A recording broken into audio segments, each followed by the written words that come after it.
Hey man, if you're just tuning in, it's your main man with the gold mic, man, like the Canadian Klondike. And I mean, shit, this is the That's It show live on Yaaa Eh Radio.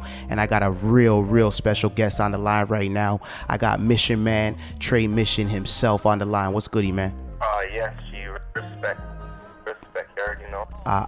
Now, I want to talk about the other night, Saturday night, man. Manifesto was going on, and we held a little tribute for Redway. And, we brought yourself out, we brought Rich Kid out, man. How was that whole experience? No one has passed in the scene where everyone stood up and been like, yo, you know what I mean? Everyone. This never happened, ever. Mm-hmm. Like, for me, that was the first time I'd ever really done anything like that. I couldn't tell you one time I've ever gone on stage and, like, performed someone else's song, you know? So it's like, it was sick for me just even to enjoy by myself, because it's like I'm a fan of the song. I did, the ones, right? And I'm a fan of the song, and it was like I got to be on a different vibe than I would probably normally be on. You feel me? Yeah. Just by channeling the boy Redway, and to see like people there that loved him and his friends and everything, and all the artists and like everyone, like you could feel the genuine love for Red. You feel me? So, and even like the crowd, like I could tell that the crowd, whether they knew who Redway was or not. And keep in mind, a lot more people know about Redway now since he passed, right? With all the exposure and everything. Yeah. So, I know he was like, it was a big thing in the city where even people who didn't really know anything about the scene here, that lived here, they discovered him for the first time. Even if they never even still went to go listen to his music, the name. So much people know the name now, so I saw the crowd really like getting into it and really interacting. It's sick for it to be in memory of Redway. Oh, for sure, man. Let me ask you something, man, because just being his manager and whatnot and just hearing him in the booth, it's kind of hard to memorize some of his songs just because of how he spits and whatnot. Like he catches, very different beats and whatnot. So how hard was it, or was it even hard at all trying to learn YKTO? Honestly, it wasn't hard to learn it. I learned it in like probably a combined like maybe 5 hours of practicing, on and off. Yeah. But the thing about Redway is like every rapper has their way that they structure their bars. You know what I'm saying? Because with rapping, it's all about the vocals and rhythm. Yeah. Right? Like that's the basic fundamentals of it, like dribbling, switching from left to right hand. You know what I'm saying? Right. So every person has their own way of placing things within the confines of a bar. You know what I'm saying? Because it's like the fact that you have to do it within the time frame, or the structure of music, it creates limitations that thus create creativity. So that's what makes everyone's flows unique. So Redway puts things in his bars in places that I would never put them. You know what I'm saying? And he would probably say the same thing about me. And it just goes for most rappers, at least rappers that I feel like me and Redway, where we actually care about the craft. You know what I'm saying? So yeah, that was it. It didn't make learning it hard. It made executing it a bit more difficult. Definitely. Now, since his passing, the city has been coming together just a bit more. The city's understanding how fragile life is and how, we should be supporting one another. So, what are your thoughts and views on like the current state of hip hop right now in Toronto? And what would you say is the difference between the state of hip hop here in Toronto versus the state of hip hop here in the UK? Well, I think there's a lot of layers to that question, in the sense of the overall climate in the hip hop scene in the city and the music scene in general. Because depending on who you ask, you're going to get greatly varied answers. You know what I mean? Facts. So there's some people who tell you that it's best right now, and there's others who will tell you that it's worse. There's some people that will tell you, the city is being more creative than they've ever been. You feel me? Some people will tell you, everyone's copying each other. You know what I mean? So it's like, it's subjective, you know what I'm saying? And it's art, so it's always going to be like that. But in my opinion, I feel like the music world on a whole, on a global level, is in the best place right now, and that puts Toronto in the best place because we're so unique to the point where we were too unique, so we didn't get a forward. Yeah. You know what I'm saying? Yeah. So, like, even to like Drake's first couple albums, you're not really hearing that many Toronto references and that much Toronto slang and flavor in there as much. Right. And not because he didn't have an appreciation for it. Right. Or not because it wasn't him. It's just because that's how the game is, and he's a smart guy. He knew how he had to work the game to achieve what he wanted to achieve, thus being able to present this culture to the world. You know what I mean? To even have the platform to begin with. So because of it, there's no more borders in music, even as far as like sounds. Whereas like, you know, people, there's a big debate about is there a Toronto sound or not, and a lot of people will tell you no, because it sounds like a lot of other things to them as well. But that's just how music is right now, because it's all like, you know, Toronto producers are producing for American artists, vice versa. You know what I'm saying? We're doing collabs and whatever, and people from Sweden making beats, people from Sweden are making whole Vice Cartel albums, like stuff like that. You feel me? So it's like there's not more as much of the regional thing as there used to be. Now there's no stopping that. Now you touched on Drake not incorporating like a lot of Toronto references in his music a bit earlier in his career. Now, how important is it for you to incorporate that Toronto culture in your music? It's important to me because it's such a big part of who I am. You feel me? Yeah. Just the same way where I have to incorporate, you know, like various UK genres that I'm into and culture that I'm into, like because those are such a big part of me now that it's like I can't ignore it. Even if I try to, it still come out in my music. Yeah. You feel me? So it's like, even like I just produced a track called What's Your Name for Castro. And Fiji. They're out of a collective out of Toronto. Oh, you produced that joint? Yeah. What's her name? That's a heavy joint, man. That definitely gets much spins on the Das's show. Okay. They have like a few bangers out right now. They're going hard. Yeah. But that beat, like I could take that beat and speed it up maybe 5 BPM and give it to any grime DJ and it would get played on the grime set because it sounds. If you listen to it by itself, there's a lot of grime elements in it. Okay. You know what I'm saying? But at the same time, you know, someone who does trap or something like that, they're not gonna think twice about it.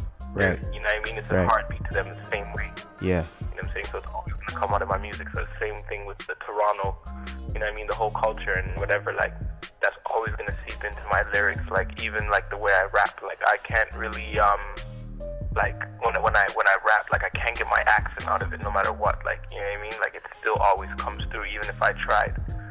So I just can't even help it. You know what I mean? I can't really help it at all. But I don't want to really make my music just like about Toronto. You know what I mean? Not for any negative reasons like pertaining to the city, but just because I want everyone to be able to rock with it. Yeah, you want that worldly music. Definitely. Now, of course, you know, I noticed you have a whole new image going on. Last time I seen you had the one level going on. Now I seen you the other day. You got dreads. So what's up with that, man? What's up with the whole dreadlock thing? Well, yo, the dread, like I wanted dreads since I was like since I could talk, because from I was a youth, like my favorite artist was Bob Marley. I used to be like obsessed with Bob Marley. Just listen to that every day. You know what I mean? And reggae in general.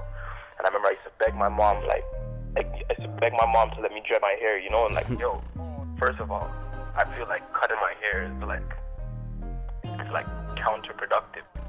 Everything else you're trying to grow, basically. You know what I'm saying? You want to get bigger, man, get more taller. Maybe just like not like fingernails and stuff like that. You know what I'm saying? Cut those off. But like, why am I cutting my hair? Was I meant to be cutting my hair? You know what I mean? I feel like in stuff like hair, and you know what I mean? Like there could be power in that. Yeah, definitely. But like even just growing dreads, like the whole like process is like a spiritual thing, and it also it like builds character, I think, as well, because like it teaches you patience, which I have very little of. Okay. Yeah, we spoke about the whole grime thing now, man. You're definitely, you know, one of the few people doing grime music coming out of Toronto. And that's been birthed from the UK, correct? Yeah. Now, grime is from East London, a place called Bow, E3 in East London. And how did that whole thing start? How did you even discover grime, man? Because I mean, the first time I heard it was through you, to be absolutely honest.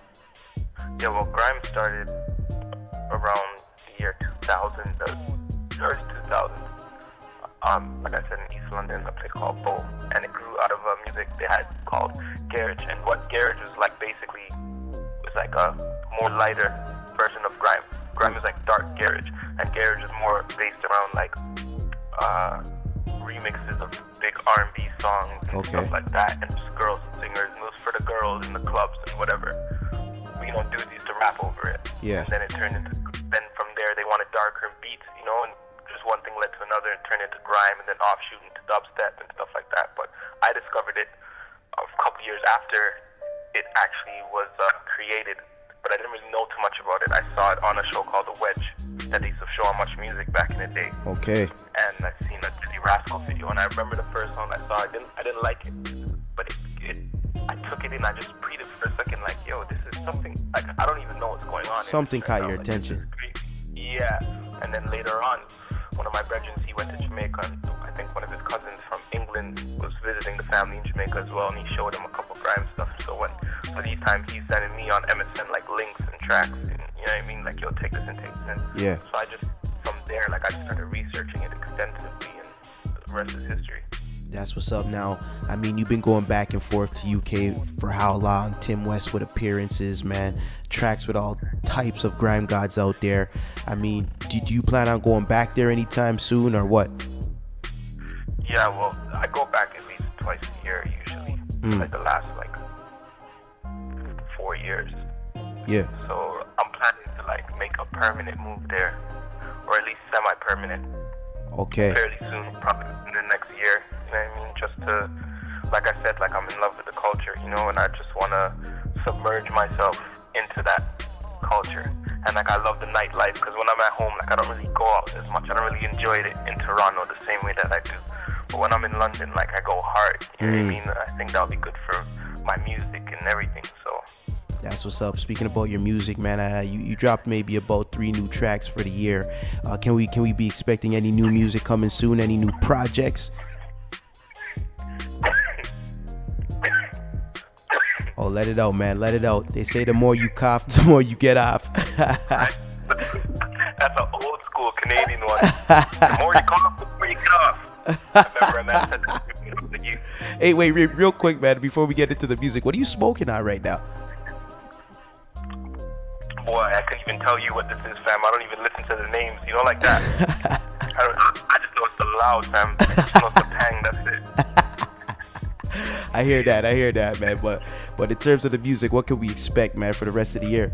Yeah, well, obviously I have those tracks that I put out, hit a lick, doing what I want to do, stuff like that. You see, those are mostly on SoundCloud, FTB, and originally those were going to be part of my next project. I wasn't sure what I was gonna do. I was like, am I gonna do Maison 2? You know what I'm saying? But to be honest, I'm not fully happy with my last one, Stigmata. Okay. You know what I'm saying? And I feel like this time I just want to take my time with it. So I'm working on a new project called Enigma. And Enigma is gonna be real, a real solid album if I can execute what I want to execute, and it's gonna be really, really theatrical. That's what's really up. Concept based, you know what I'm saying? The themes are gonna be very strong. But in the meantime, I'm gonna be dropping a few things every now and then. I got Eyes Low coming soon. That's gonna be coming in the next couple weeks. Ryan Hemsworth, he's been putting that in some of his mixes and stuff like that. So I figured, you know what? Let me give that to the people. I've been performing it for about a year as well. So that should be coming soon. When you're ready to drop that, make sure you get it over to the That's It show, and we'll have that in rotation, no doubt. Yeah, I got it for you right now. So from the day it drops online, you'll be ready to play it. That's what's up. Now, where can the people find you if they want to keep in contact and want to hear these new tracks you're dropping? I know you said you got a SoundCloud, you got a Twitter, you got an IG. What's up? Yeah, everything is Tre Mission, man. TRE Mission. I keep it simple. Real talk. You know what I mean? Real talk. Now, before I go, I think I'm going to get into the Doing What I Want to Do track. That's probably my favorite track from you this year. So I'm going to get into that. Before you go, let the people know that we're about to get into that track, and let them know that this is the Mission Man, a.k.a. Tre Mission, and you rocking out on the That's It show. That's it. All right. You're rocking with the That's It show right now. on Yaaa Eh Radio. Tre Mission. This is Doing What I Want to Do, produced by me. You already know, still doing what I want to do. Nothing changed. That's it.